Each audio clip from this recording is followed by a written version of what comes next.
আসসালামু আলাইকুম এভরিওয়ান। আজকে একটা স্পঞ্জ কেকের রেসিপি শেয়ার করব আপনাদের সাথে।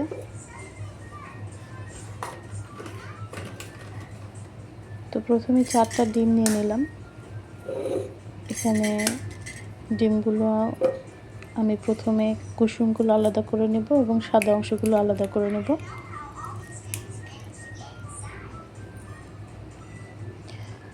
আপনাদের যদি হ্যান্ড মিক্সার থাকে অথবা হ্যান্ড বিটার থাকে, যেটাই যে বলেন না কেন, তো আপনারা সেটাতেও করতে পারেন। আমার কাছে হ্যান্ড মিক্সারটা নেই, যার কারণে আমি ব্লেন্ডারে করে দেখাচ্ছি আজকে।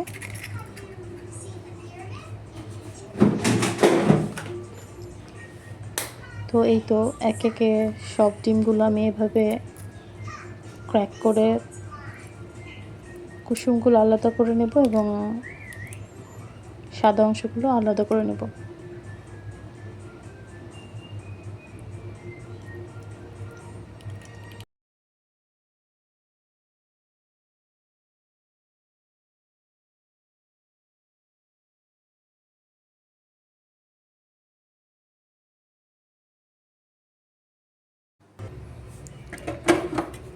ব্লেন্ডারটা সেট করে নিলাম।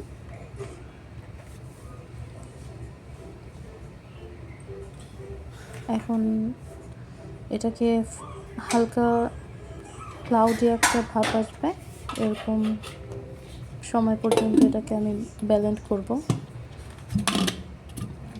হালকা হালকা সাদাটে ভাব আসা পর্যন্তই ব্লেন্ড করব এবং ওই পর্যন্ত ব্লেন্ড করে তখন আমি অ্যাড করব চিনি।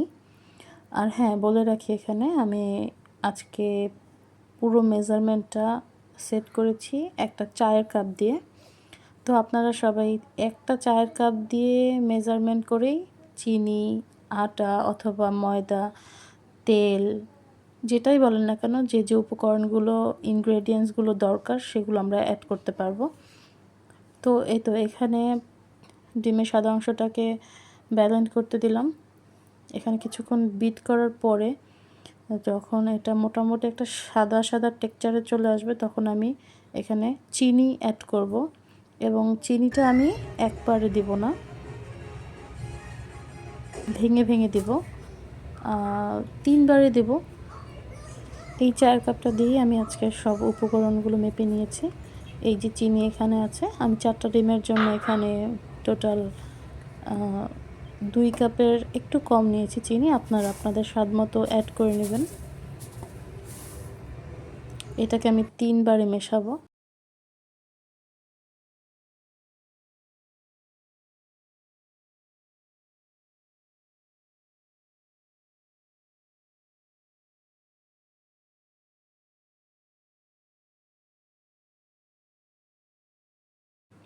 এখানে আমি 1 কাপ তেল ইউজ করলাম 4টা ডিমের জন্য।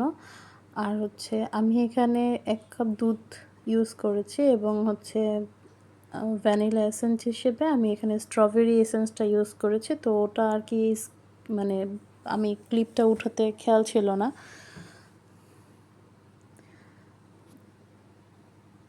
তো এরপরে লাস্টলি হচ্ছে এখানে আমি কুসুমগুলো অ্যাড করে এটাকে অ্যারাউন্ড 5-10 সেকেন্ডের জন্য আমি এটাকে বিট করে নেব। এই তো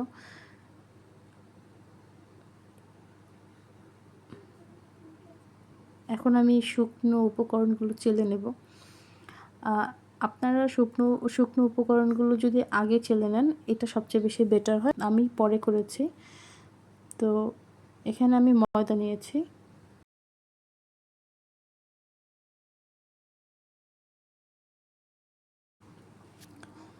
তো এখানে ময়দা নিয়ে নিচ্ছি। 4টা ডিমের জন্য 3 কাপ ময়দা। 1.5 টিস্পুন দিয়ে দিলাম বেকিং পাউডার। আমি এটা হাতে পরিমাণ মতন দিয়ে দিলাম। আপনারা চাইলে স্পুন দিয়েও মেপে দিতে পারেন।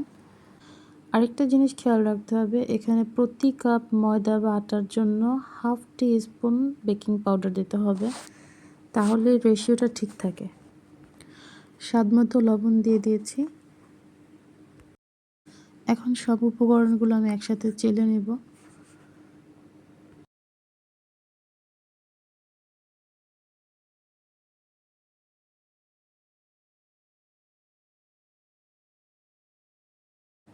এখন আগে থেকে ওই যে ডিমের ব্যাটারটা ওটা আমি মিক্স করে দিলাম এটার মধ্যে।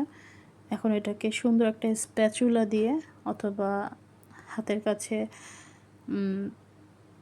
প্লাস্টিক জাতীয় কোনো স্পুন থাকলে এগুলো দিয়েও আপনারা মেশাতে পারেন ব্যাটারটা। তো আমি এখন একটা স্প্যাচুলা দিয়ে একই রেশিওতে ঘুরিয়ে ঘুরিয়ে ব্যাটারটাকে মাখিয়ে নেব। উল্টো পাল্টা মাখাতে যাব না, এতে ডিমের যে ফোমি একটা টেক্সচার আছে সেটা নষ্ট হয়ে যেতে পারে। কেকের এই ব্যাটারটা যখন মিক্স করবেন তখন চেষ্টা করবেন একটা স্প্যাচুলা দিয়ে মিক্স করার জন্য। এটা ব্লেন্ডারে কিংবা বিটার দিয়ে মিক্স না করাটাই ভালো। এখন একটা ডেকচিতে আমি অয়েল ব্রাশ করে নিয়েছি, এটাতে আমি একটা বাচ্চাদের যে লেখার কাগজ থাকে সেটাই দিয়ে দিয়েছি। সেটা দিয়ে এই যে ব্যাটারটা সুন্দর করে ঢেলে নিলাম।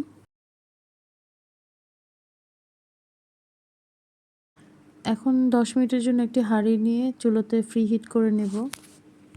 আপনারা ওভেনে যদি মেক করেন তাহলে 180 ডিগ্রি সেলসিয়াস তাপমাত্রায় 5 মিনিট আগে ফ্রি হিট করে তারপর হচ্ছে 4টা ডিমের জন্য 40 মিনিট সময় সেট করে দেবেন। ব্যাটারটাকে সুন্দর করে ড্যাব ড্যাব করে নেব। আর হচ্ছে আরেকটা জিনিস, সেটা হচ্ছে আপনারা যখন এই কেকটা বসিয়ে দিবেন তখন কোনোভাবেই কোনো অবস্থাতেই ঢাকনা খোলা যাবে না। So see you soon, thank you so much for watching my video. আল্লাহ হাফিজ।